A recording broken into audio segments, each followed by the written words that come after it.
Hi, I'm Michelle Chalfant, psychotherapist, holistic life coach, and human just like you, learning to navigate life's challenges. With over 25 years experience, I teach people how to get healthy using the adult chair model. The adult chair model is where simple psychology meets grounded spirituality, and it teaches us how to become healthy adults. From anxiety and depression to codependency and relationship issues, you can use the adult chair for just about anything.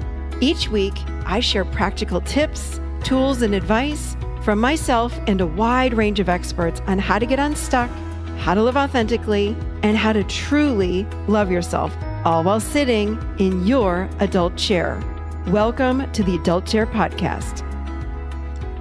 Hello, everybody, and welcome to episode 202 of the Adult Chair Podcast. I am Michelle Chalfant. As always, so happy to be here with you in my adult chair.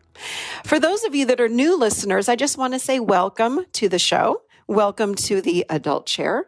If you'd like to learn more about all that the Adult Chair has to offer, just go to theadultchair.com.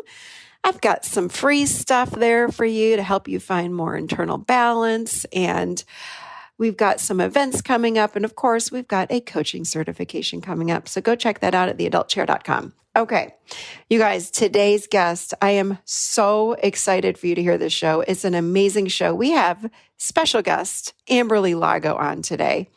She's someone actually that I found about a year ago and found her on Instagram and bought her book right away, True Grit and Grace, and read it. And I said, oh my gosh, this woman, she has become such a touchstone for me when I am in a place of kind of reaching for hope. And man, when you hear her story, you may feel the same way about her.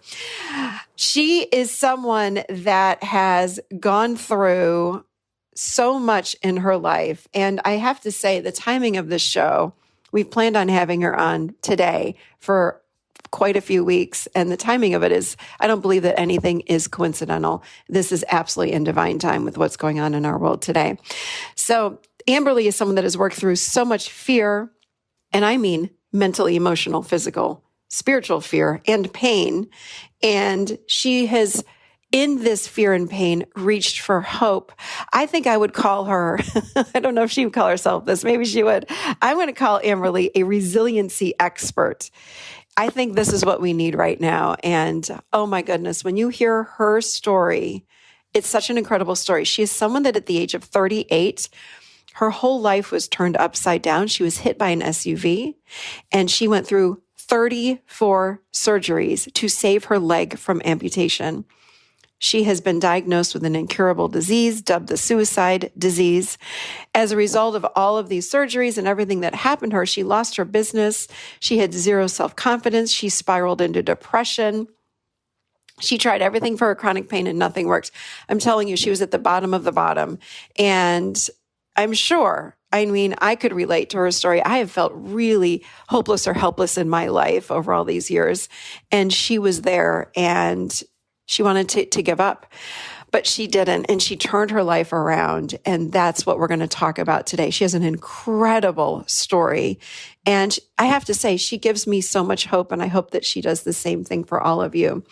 Amberly Lago is a best-selling author, coach, and leading expert in the field of resilience, transformation, health, and wellness. She shares her passion for turning tragedies into triumphs at exclusive workshops, public events, corporate summits, and schools.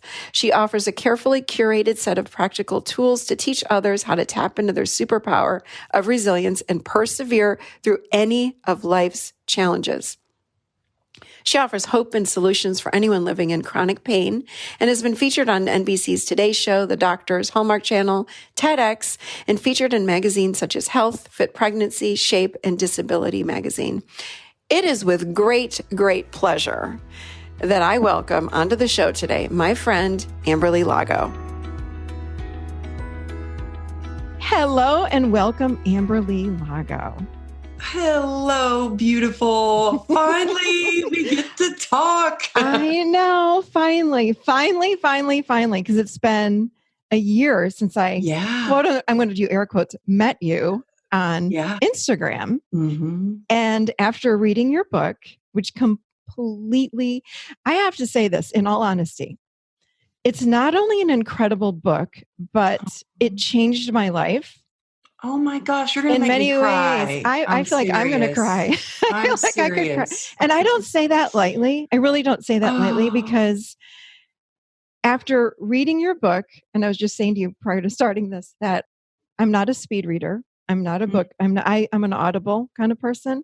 But a year ago, when I was reading your book in Barcelona, we were dropping my son off. I was one of those people that was like walking down the sidewalk, like reading, like honestly, I couldn't stop reading it.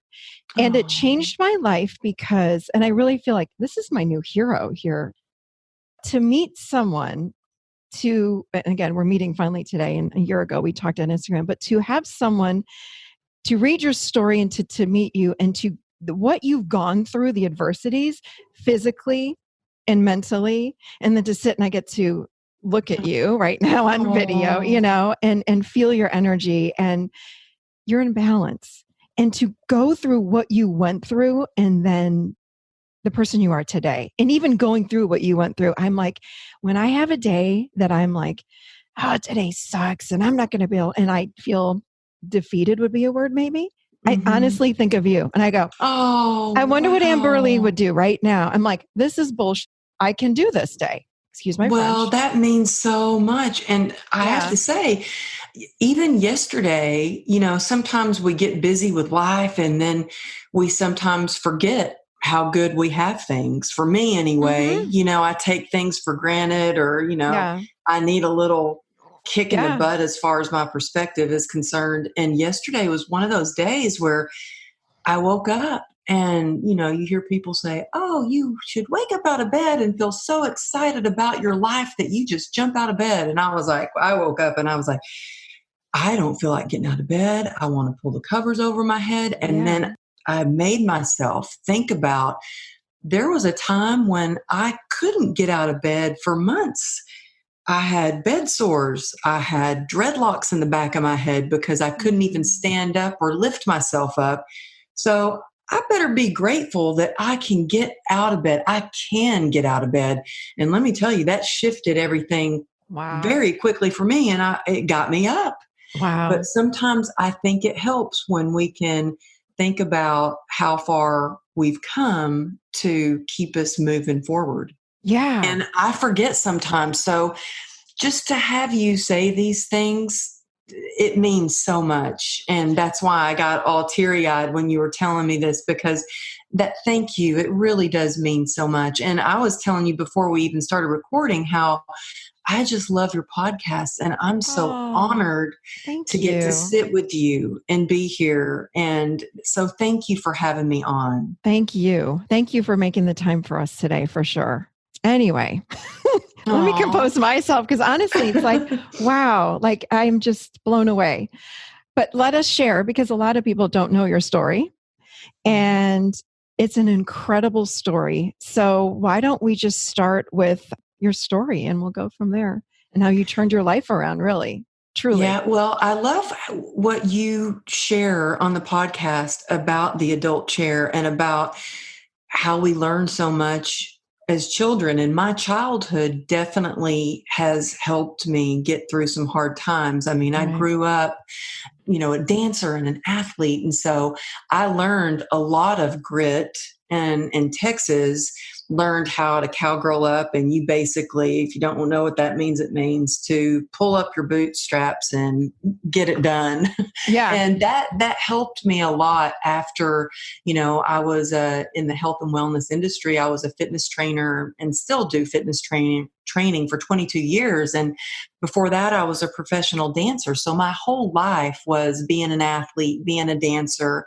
I had a business training 12 to 14 clients a day. I was sponsored by Nike at one time. And really, running was my drug of choice. That's what I did for fun. I know some people hate to run, but that was my therapy. And everything changed one day when I was coming home from work. I just finished training clients, and it was a beautiful, sunny California day. And I'm on my Harley cruising down Ventura Boulevard. And I just felt like this freedom, like the wind through my hair. And you kind of look at everything around you as when you're on a motorcycle, just to make sure people see you. And I saw a guy sitting in a parking lot, and I thought, okay, he sees me. And he did not see me. And he punched it out of the driveway. And I thought, oh my God, this is really happening. And I didn't have any time to do anything but to try to jump off my motorcycle, and I didn't even have time to get out of the way. He hit me. I was thrown up in the air like a rag doll. And when I hit the pavement, I was sliding across the asphalt. And all I could think about was, oh my gosh, please don't let another car hit me, because I was on a busy street and I couldn't tell what I was sliding into or if another car was coming at me. And I finally stopped, and I felt this excruciating pain, and I looked down at my leg, and it was just broken into pieces. And I still had leggings on from training clients, and it seemed like my leggings were the only thing that was kind of keeping my leg attached to my body. My foot was dangling off, and it was like one of those horror movies, because my femoral artery was severed. So with every beat of my heart, a pulse of blood, like a geyser of blood, would come out. And so I immediately said a few cuss words. And then I thought to myself, oh, my Methodist mama wouldn't be so proud of those cuss words. That's like all the things that go through your head. Yeah. And one of the things that was so shocking is one of the things I thought, one of my first thoughts was not of really fear. At first, it was, oh no, I may have to train clients on crutches for a while. I had no idea how this was going to change the rest of my life. And I actually had no idea that I was literally bleeding out on the street. And so luckily I had a guy that I wish I knew who he was, but I think of him as a guardian angel. He came over and he made a tourniquet around my leg right away. And he basically saved my life, because I could have easily bled out. The paramedics came, I was loaded up. And I remember the first moment of fear was actually in the back of the ambulance, because I was looking at the paramedic for some sort of sign of like, am I going to be okay? Yeah. And I was in so much pain, and I was looking at him, and he wouldn't make eye contact with me. And I thought, oh, this can't be good. Maybe I'm not going to be around. Maybe I am going to die. And it was just chaotic when I got to the hospital. There were people running around the hospital. My husband was there, because I was screaming out, call 911, call my husband. I was shouting out his number. So he got there right away, and he's a big man. He's like 6'3". He's a first responder. He's a tough guy. I had never seen him cry, and he was crying hysterically, and he was pacing back and forth in the ER, and I'm taped down to the gurney, and I can't really see what all's going around, but I can just hear him. And I'd never heard that sort of despair in his cry. And I said, Johnny, I need you to get over here and be strong for me. And I really said it because I did not know if I was going to be around. And I thought, I need him to be strong. I need to know he's going to be okay for our daughters. And that's the last thing I remember before I was put in induced coma. And this beautiful nurse, she leaned over me and she said, we're going to give you something to make you feel all better. Oh, I'm still friends with her. And in fact, I went to the hospital afterwards to tell her thank you for that. And she said, girl, her name's Shaniqua. She said, girl, we knew who we were dealing with when you screamed across the room, get over here, I need you to be strong for me. And she's like, we knew what we were dealing with. And so first thing I learned, because they put me in induced coma because I was literally dying on the table. My organs were shutting down. I had lost so much blood. And when I woke up from a coma, the first thing I learned was doctors said that they were going to have to amputate my leg, that there was no hopes for saving it. I really just had a 1% chance of saving it because it was basically kind of like a war wound. It was just completely crushed. And that 1% chance was what I needed. That was my glimmer of hope.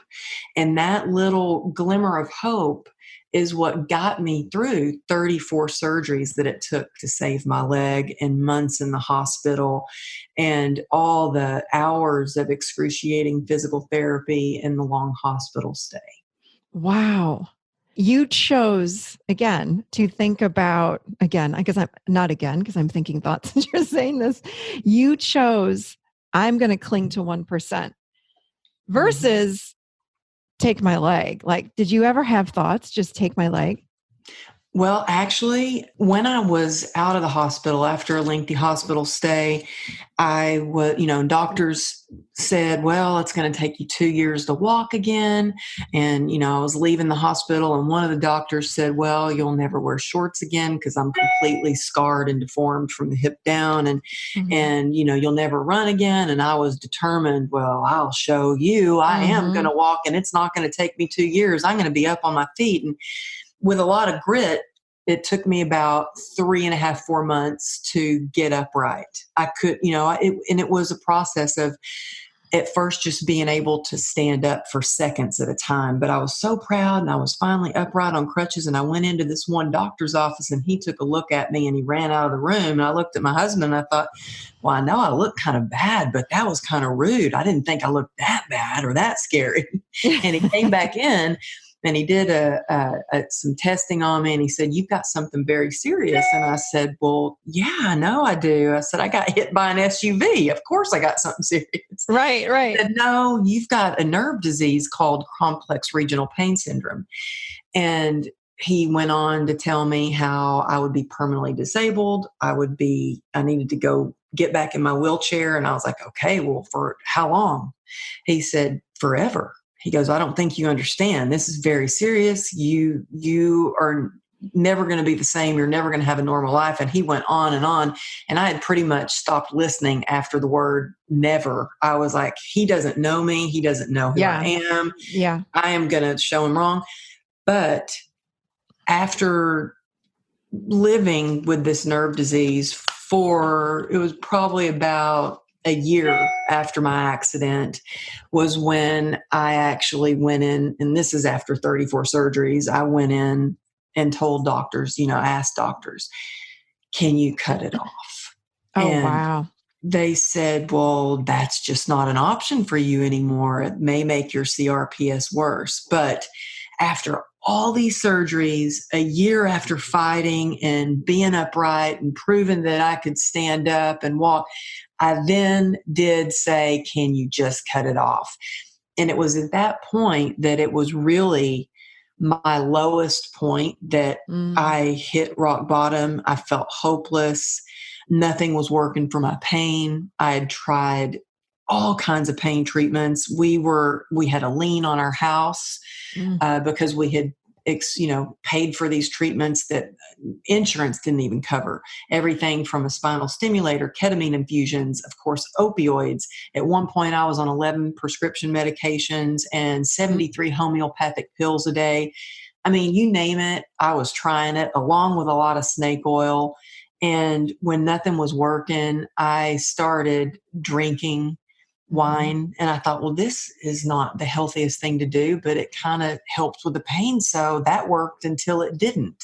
Yeah. And so it really took me down a path for a long time of darkness where I really didn't think I wanted to live anymore. And I had thoughts of, well, my husband could find another wife, and, I'm not the mom that my children deserve. And they could find a mom. They'll be able to find a mom.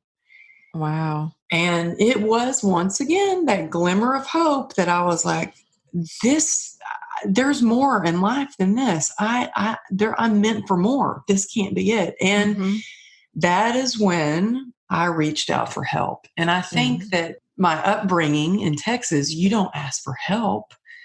You don't show vulnerability. That means you're weak. That means that you're not, I don't know. That's how I was brought up. That was a lot of cowgirl up was suck it up. Don't show your pain, hide your crazy and be a lady. Yeah. And that was really something I had to change about my mindset in order to transform my life. I had to really feel the feelings instead of trying to numb them out and suck it up and, Mm-hmm. live in denial. I had to really acknowledge where I was in my life and what I had and accept that, well, these are the cards that I've been dealt. And it was at that moment that I thought, well, I can go down this road of despair, or I can choose to make something of my life and be the best that I can be despite my circumstances. And I'm not saying it's easy, but it's possible. And you can transform your tragedy into triumph. You can transform your pain into purpose. And you can definitely turn your can'ts into cans. Such powerful. I'm taking so many notes. I'm like, what? I so agree with you about vulnerability, and reaching for help. I grew up, I'm from Rochester, New York, and the same kind of thing. Like, I just don't ask for help. What do you mean? Yeah. I'm going to do it on my own. Yeah. And I realize, though, as I've lived my life, like, that's a weakness. It's not a strength. Yeah. It's not a strength. And being vulnerable is not a weakness. Mm-hmm. It's a strength. These are leads strengths. You to your strength. Yes. And it helps you to connect with a community. When for me, when I started sharing a little bit, like, I did not want anybody to know that I had something wrong with me or that I was in pain. Yeah. And when I started to kind of share about a little bit, it was what led me to a community of people that they may have something that's not quite the same, but look, we all go through some sort of pain, whether it's, emotional or physical. And when we can share our experience with others, and when you connect with somebody that's like, oh my God, I went through that too, there is nothing more powerful. And it gives you hope that, okay, they have gone through this and they were able to rise above it. So maybe I can too. Yeah. And that is what we all need, I think, is that glimmer of hope to keep us moving forward. Yeah. The 1%. The 1%, man, that's all we need. It goes a long way. It does. And I really want to add to that. And please tell me if you disagree. But man, I work with people and they'll say, well, my doctor said blah, blah, blah, blah, blah. And I've said to many clients that have been going through cancer or some sort of illness like that, I'm like, stop listening. What do you want to have happen? What do you want the outcome to be? Because I think we give our power away so oftentimes to people that we see as quote unquote, again, like they're the expert. They're not, no one is the expert on me. They may be able to look at what's going on and chances are this or that's going to happen, but you are living proof. Don't listen, like go inside. What's you have true for to be you? Your own advocate. And I can't stress that enough, that you have to speak up. Look, I had an appointment with my pain doctor yesterday, and I am constantly researching different treatments, Eastern, Western medicine, trying to think outside of the box. And I went to my pain doctor and I said, hey, I just found this stuff that you can buy right off Amazon and you spray it on. And they've used it for centuries in the equine world for horses. And I'm trying it. What do you think about that? And he said, well, yeah, I think it's great. And if you use it with some hemp oil or something, it'll help absorb it even more. And I got home and I said to my husband, I said, now, why wouldn't my doctor be telling me these things? I want to know, and I love my doctors, and I have some incredible doctors, but I think it's up to us. We are responsible for our healing. Yeah. We are responsible. If we want to get better, we have to be willing to do the work. We have to be willing to try different options. And we also have to be willing to have an open mindset about different forms of healing. Because what works for me may not work for someone else. Right. But there might be something that works for somebody else that might just work for me. So I think when we can come together as a community and share what works, it's very helpful. I have to tell you something, though, that's something a little bit heavy on my heart, that I just did an interview on the TV show, The Doctors. And when you're on TV, and I'm trying to bring awareness to complex regional pain syndrome and offer what has worked for me when there's been so many expensive treatments that haven't. And what really, truly worked for me is I had to adjust my mindset, because I feel like if your mindset's not right, you're going to set yourself up for failure. Or maybe you won't even try. Maybe you'll just give up. Like that was what I was doing. I was giving up until I adjusted my mindset. So I talked about the power of positivity, and I shared what worked for me. Is this something I use every day? It's called Pacer. And we talked about this a little bit before we started recording. And I have to tell you, there were a lot of people. It was the first time I ever experienced haters. And I was crying. I was like, oh my God, I'm just trying to offer some tools for support that help me in hopes that it'll help someone else. And there were people that had CRPS and there were, in a closed private Facebook support group for people with CRPS. And they were calling me names, that I was disgraced to the community. How could positivity get you through pain? And I'm like, no, it doesn't get rid of my pain. I still have pain, but it helps get me through my pain. And I'm bringing this up because, I think it's hard to share vulnerability anyway. And then when you do, there's always going to be people out there that haters are always going to be hating on you. They will. And so I think that it's really important to have a solid foundation and people that you can trust. So when we talk about sharing vulnerabilities, make sure if there's something that you want to share it with somebody that you love and trust and who loves and supports you first. Because had I shared this and this been the first time I've ever shared about CRPS, I would have been devastated. And had I not had that Pacer tool that I use to pick myself back up, who knows what I would have done, Definitely. So I think it's so important to find a supportive community. And that's one thing I really love about what you've created. Thank you. Your community is just growing and you're helping so many people. Thank you. I love that. And then I want to go back and just touch on this. I'm in no way saying don't listen to doctors. But I get what you're saying. You know what I'm saying? Like I totally get it. I'm saying listen to your doctors, but listen to yourself. And like you're saying, reach out, continue to gather information. So then you find out what's best for you. I worked with a girl that had double mastectomy, stage 4 cancer. And she'd go to the doctor. Actually, she would go get her treatments and then she'd come see me because then she knew she'd be down and out for a few days after getting chemo.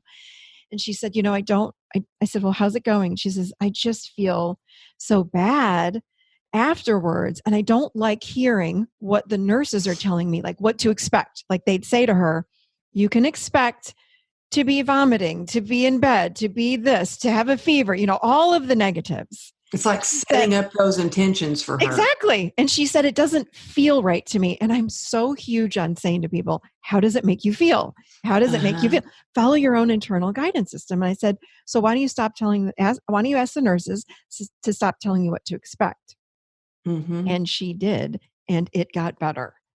Wow, I said, why? That's so what powerful. but it's your mindset. You've said that 10 times. It's your mindset. It's like, what if we could set up a mindset that is, and it sounds so cheesy. Oh, the power of positive thinking, because people have used that for years and years and years and years. But there really is power in you are thinking. What thoughts are you choosing for yourself?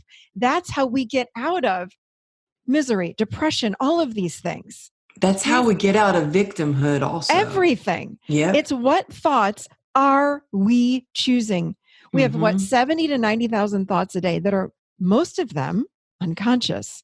And most of them are negative. And most of them we cling to because we're not being conscious about what's coming up out of that unconscious mind. What I hear you saying is you were intentional with your thoughts. You were intentional. You were conscious about what thoughts you were choosing. So I 100% agree. It's mindset. We've got to get back to what are we thinking? What are we choosing for ourselves? Yeah. And you know what? I think that once you realize that you have a choice, you take your power back.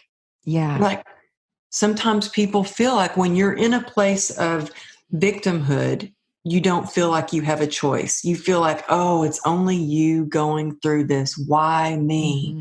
But when you're in a place where, you know what, I get to choose. I'm going to choose to thrive. I am going to make a choice to really set my intentions for the day. And you have the power to do that. Like every day I wake up before anybody else in the household gets up so I can focus on what my intentions are. Even before I jumped on this podcast with you, I really think, the day's I've already been out, taking my daughter to school. I've already returned a bunch of emails. I've jumped on, I've already started my day, but I thought, what is my intention for this podcast? And my intention is to really give some hope and inspiration and some tangible tools that somebody can go, oh, okay, well, that's something that I can use the next time I'm feeling like I want to give up, or the next time I'm depressed, or the next time I'm filled with anxiety and thinking, how am I going to get through this day? Because the PACER method is what I call it PACER. It's what I started using, and it all came about because I was sitting at the dinner table with my husband, and he could see how much pain I was in. I had my leg propped up on the table, and we're eating dinner, and he looked at me. He's like, you know what? You really need to pace yourself. And I was like, I am pacing myself. And then I got down, I got one of the dinner napkins, and I started writing down everything that I did throughout the day that allowed me to be resilient. And I don't know if I was doing it for me. I think I was really doing it to kind of prove him wrong. Let's be real. When your husband's right. Oh, yeah. No, I was like, when they're right. Yeah, I know. And I'm like, God, he's so right. But let me just prove to him that I do these things. And so I was like, I do pace myself, and this is what I do. And P stands for perspective, because we have the ability to shift our perspective, which changes our mindset instantly. So the minute I'm feeling like I can't do something or I'm depressed, I can shift my mindset by focusing on gratitude, counting my blessings. I call it just getting grateful, because it turns what we can't do into what we can do. And it turns what we don't have into what we do have. The next part of PACER is acceptance. And that truly was the beginning of my healing journey. And it's the beginning of anything in life that I'm going through that's hard, because we have to really look at even past trauma that we've been through, or any hard times that we're going through, so we can take action steps to get better. And then C is for community, which I think may be one of the most important parts of PACER, because without a supportive community, I would not be here with you right now. I couldn't do it without my tribe. I had to learn to ask for help. And, alone, we're strong, but together we're unstoppable. I feel like you can do anything when you're as a tribe, we become warriors instead of, I was a lone wolf. I was like, just barely, hanging on. And then the E in PACER is for endurance, which it really takes grit and deciding that you're going to wake up every day and be willing to do the work to get through and thrive. And then the last part of PACER, which is the hardest part for me. In fact, I wanted to just call it PACE. The last part is R for rest. Just drop the R. But I kept learning the lesson over and over and over, how important rest is. But that was something that I learned as a young child, that resting meant quitting. You don't rest. Resting means you're weak. Resting means that, nope, you're not good enough. That you need Losers to take rest. Yeah. Yeah. And I had to really flip the script on that. And, in a day where, rest is considered a luxury, we really have to look at it as rest is a necessity if we want to be resilient. We all have to recharge and refuel and even reboot ourselves sometimes. For sure.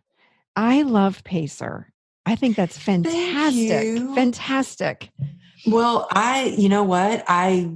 when I was contacted by a curator for TED Talks to they said, would like for you to do a TED Talk. And it was a dream of mine. And I always thought that was a dream come true. I'd be so excited. And the opposite occurred when they called. I was like, yes, of course, I'd love to. And then I freaked out. Oh, wow. I was like, what am I going to share? Oh my gosh. And then I was like, it's just the most important lesson of your life. And you have to share it in 14 minutes or less. And I thought, well, maybe I'll share my pacer method, but all these limiting beliefs of, well, who's going to really who's going to learn from that? Is anybody going to use it? What if people think it's stupid? Who am I to say, and I was the only speaker that didn't have a PhD and wasn't a CEO or big, So, but I learned right before, 3 days before I was going to give my TED Talk, my daughter had the flu. Oh. I had just gotten out of the ER and had an infection. Oh, geez. And I was going up and down the stairs. I was holding the throw up bucket for her. And then I'd go back upstairs and try to practice my TED Talk. And then I went back downstairs and held the bucket and my back went out. So I'm laying in the floor upstairs in the bedroom and my friend texted me, how's it going? And I was like, it sucks. I am scared to death. I won't even be able to walk on the TEDx stage. Ruby's sick. My back's out and I'm filled with anxiety. I was spiraling down and she texted me one thing back. She texted the word pacer. I was just going to say, she texted you pacer. And I love that. Oh, yeah. And I used it and I went through it. And my anxiety was better. I didn't get sick. My back started to feel better. And I think that was because my anxiety was down. Of course. Yeah. And it really, I think sometimes the universe has a funny way of teaching you lessons that you really need to learn this lesson and you're not getting it. So we're going to show you. And so that's what I needed to really believe in my message more before I walked onto the stage. And I mean, shoot, it was still scary, but I did it. And my hope is that it will help others get through challenges that they're faced throughout life. I love it. Really what I hope it does. So this pacer method is good for everybody. Someone that's, like you said, well, it clearly works for anxiety, depression, someone that's in a rut, someone that's stuck, pretty much anything. It sounds like I would apply to anything. Would you agree with that? Yeah, well, and I didn't at first think of it that way. And I was taught, I have a daughter who's 24 years old and she is brutally honest with me. And I love asking her opinion on things because she will give it to me straight. And so I had asked her if I could practice my TED Talk in front of her. And she said, yes. And she said, well, Mom, that pacer doesn't just help you get through your pain. She said, that has helped you with your sobriety. That's helped you with your anxiety. And she said, and it's helped you with your depression too. And I said, oh, you're right. But to have somebody on the outside be able to see, especially to have my daughter be able to see how it helped me because, when we go through hard times, it doesn't just affect us. It affects our entire family. It affects our loved ones, our friends. It affects everyone. So, well, we can't see ourselves all that well. We need others to reflect. So it's interesting that you missed it. I say this to people all the time. I'm like, we miss it. We don't see where we are and how far that we've come, which is why I want to go back to the C in PACER, which is community.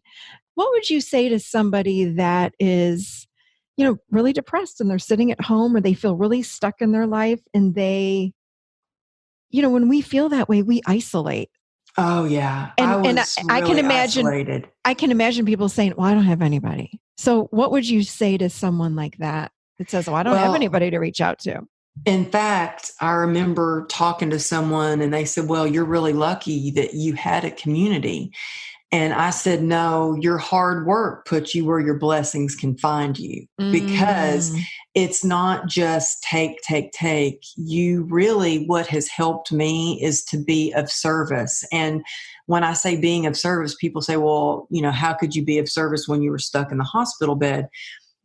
the depression hadn't really set in actually when I was stuck in the hospital. It didn't set in until I got out of the hospital when I really felt alone and started to isolate. But even in the hospital, I would reach out to people and I was checking on clients. I was giving the nurses exercise tips on how to get a better booty. Like I was doing everything I could to try to help out clients and other trainers. And so I had a feeling that I had some sort of purpose, and that helped me. But when you're depressed, for me anyway, I isolated. I had this big world where I had a career and trainers that worked for me and a huge clientele and a lot of friends, to now I was alone in a dark room drinking out of a bottle. Like I didn't want to talk to anybody. I didn't want anybody to see how I was. And it took every ounce of courage just to pick up the phone, because that's hard. When you're depressed, just to get out of bed is hard. But what I would suggest to somebody who is depressed and who is struggling is to try to take one action step. First of all, just to try to reach out to one person. And I know that takes courage. And that was the scariest thing that I've ever done. That was scarier than anything I've ever done, was to admit that I needed help and that I had a problem, and then to reach out and ask somebody for help. And sometimes you'll reach out to people, and as much as they may want to help, they just can't. They've got, busy lives or whatever, and they can't help. So reach out to somebody else, just make a phone call, just make one phone call. And also you'd be surprised at how much just getting up and taking a shower will help with your depression. If you get up and take a shower and comb your hair and even put on some lip gloss and brush your teeth, it makes you feel better, because you're showing yourself that you are worthy of love and taking care of showing yourself some love. And it's when you're depressed, you need all the love you can get, because it's tough. And I so agree. I mean, there's so many things, but I would suggest just reaching out. Look, I answer every one of my emails, every one of my direct messages. So people are welcome to reach out to me through my email, website, Instagram, anything. Reach out. I love that, taking little baby steps in order to help yourself get a little bit better. And I agree with you, because I have an office outside of the house where I see clients, and I have one at home. And the days where I'm home and I'm recording podcasts, it's like I've gotten up and I'm like, well, I guess I don't need to shower today. And it'll be like 1:00 and I'll realize I've gotten out of bed, did my meditation, and then I walk down to my office and I get working and it's 1:00. I'm like, oh my God, I'm still in my pajamas. And there's a mood about it. It's like, yuck. So I force myself to shower. And you're right. We do feel so much better. Like, I feel like I have even though I'm not going to see anybody today, I'm doing it just for me. Yeah.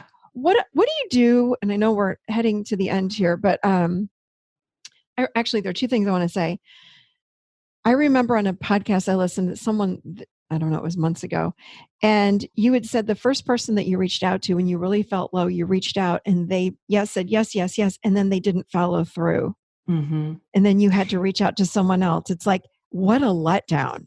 Yeah. Well, I tell you what happened, to be completely transparent here. I knew deep down, here I was, an athlete my whole life. I wasn't a partier. When my friends were out partying after high school and in college, I was busy collecting their tips from their drinks. Had a career, and then I was a single mom at a young age. And so I was never a partier, and I went down a slippery slope of trying to self-medicate with alcohol for my pain. And I'm like, oh my God, how did a good girl like me all of a sudden become an alcoholic?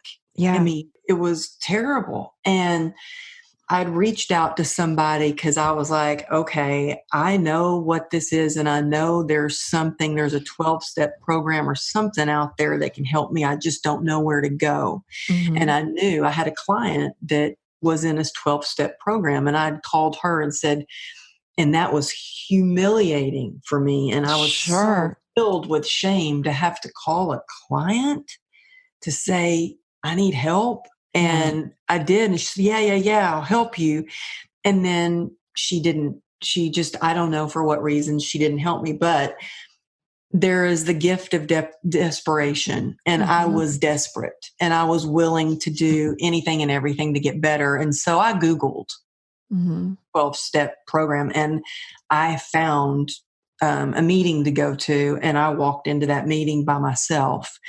I think that, as much as we want to reach out, we also have to know that we are capable of doing things on our own, and we have to be willing to do the work, because you can have people that are going to support you along the way, but it also has to be 100% our responsibility. Like, I want to get better. And I wanted more than anything to get better. I wanted to be the wife that my husband married. I wanted to be a good wife. I wanted to be a mom that could be present and that my daughters looked at as, wow, she's a survivor. She's a warrior. Look, she can overcome things, instead of what I was doing. And so, I had the motivation to get better. And so, if you ask someone and they're not able to help, just keep reaching out, but also know that you're capable of doing it. You can do it.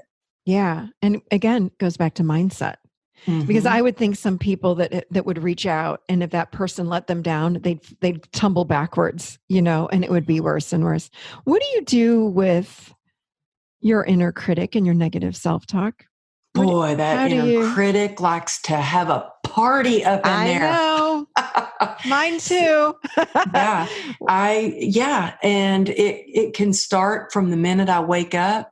Yeah. Especially when you're going through a challenge, or for me, especially when I have had, I've reinvented myself, and now I never imagined I would be speaking at conferences, and I'm about to speak at a high school, which can be a tough crowd. And so the self-critic, the inner critic comes up and goes, who do you think you are? Who do you think wants to even hear from you? It can be really difficult. And so I'm a firm believer that the minute that inner critic comes up, to nip it in the bud and think about something that, for me, what works for me is I have a gratitude practice.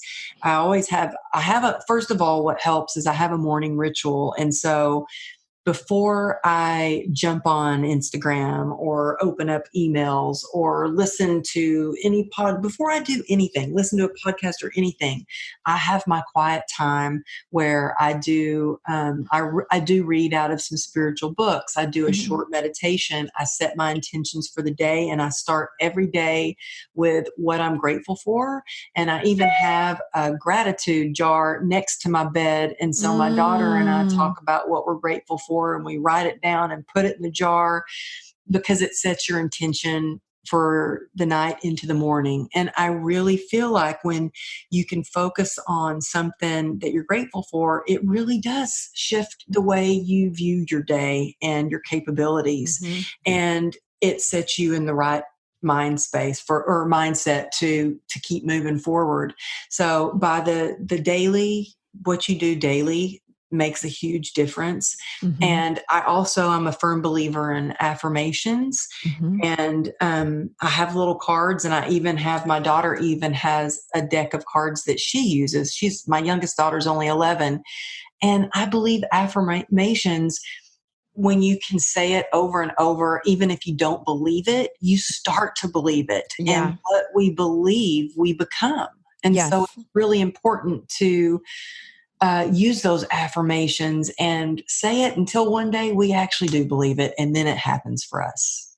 I agree. I agree with everything you just said. And even, sometimes when we're in a terrible place, it's so hard to find gratitude for anything. And I'll say, are you happy? Like today, I walked out this morning when I took my dogs out. I'm like, oh, it's snowing. And I was so grateful. Like I find little itty bitty things throughout the day to keep changing that mindset. So it's so powerful. I love it. Love everything you've said today. Thank you. I've had such a great time with you. Thank you. People really do need to hear your message and how, your story is so powerful, Amberly. My goodness. Thank you. Thank you. Well, I have loved being on your podcast. And like I said, I can't wait to catch up on every single episode. And then, like I said, please, if anybody is listening today and you are struggling, you can reach out to me at amberlylago.com or hang out on Instagram is where I usually hang out at Amberly Lago Motivation. And like I said, I read every DM. So just reach out. Yeah, for sure. You have a great Instagram. That's how I found you. So thank you. Anything else you want to share with anybody? You've got your TED Talk. Like, just Google your name. Oh, yeah. What else do you want to talk about? We've got your book. Actually, True Grit and Grace. Since we talked about gratitude, I have a free gratitude journal. There you go. Because sometimes people don't know where to start. And so I was inspired to make it's just a easy downloadable gratitude journal that people can download, and it gives you prompts to get you ready to just start a gratitude practice every day. And it only takes minutes out of your day to really change your day. So if you go to amberlylago.com, there is a link there, or there's also a link on my Instagram at Amberly Lago Motivation where they can find that free gratitude journal. And if they do want to learn more about the PACER method, I am having a transformation mastermind, which starts up next month. So perfect. Yeah. And that's all on your website. That's all on the website. You can find lots of goodies there. Perfect. So yeah, I will add all of this to the show notes. And thank you. Oh, thank you loved so this. much. So grateful. Thank you so much. I've loved this. And thank you for being an inspiration to so many of us. Thank you so much for having me on. It was such an honor. Thank you. Thank you. All right, everybody. Thank you for joining us today, as always. And I will see you seated next week right here in the adult chair.